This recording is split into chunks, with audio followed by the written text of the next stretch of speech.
इतना कहकर चौधरी ने बूढ़े और बूढ़िया दोनों को प्रणाम किया और जंगल की ओर चल पड़ा। रास्ते में चौधरी को फटे कपड़ों में एक भिखारी मिला। भिखारी ने कहा, चौधरी, मैं ही भगवान हूँ। यह सुनकर चौधरी कुछ देर तक समझ नहीं पाया।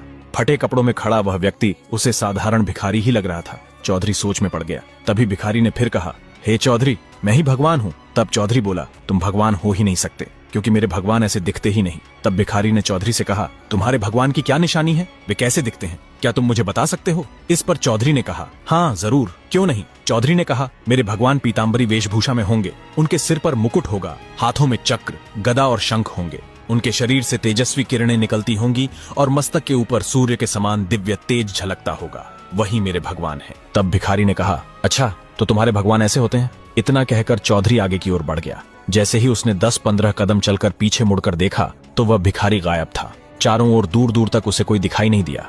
कुछ देर चौधरी वहीं रुककर चारों ओर देखने लगा, लेकिन वहां उसे वह भिखारी नहीं मिला। तब चौधरी सोच में पड़ गया। सुनसान जंगल में कोई व्यक्ति यूं अचानक गायब कैसे हो सकता है? और फिर चौधरी दोबारा जंगल की ओर आगे बढ़ गया।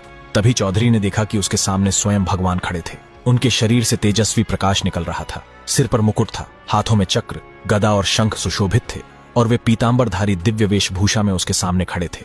भगवान ने चौधरी को देखकर कहा, आओ चौधरी, तुम्हारा यहाँ कैसे आना हुआ? इस पर चौधरी ने कहा, हे भगवान, मैं आपसे ही मिलने आया हूँ। मुझे आपसे कुछ प्रश्न पूछने हैं जिनके उत्तर मुझे चाहिए। भगवान ने कहा, जरूर चौधरी, पूछो। चौधरी ने कहा, मेरा पहला सवाल राजा के बारे में है, उन्हें संतान क्यों नहीं है? आगे क्या हुआ, यह जानने के लिए चैनल को सब्सक्राइब कर कमेंट में नेक्स्ट पार्ट जरूर लिखें।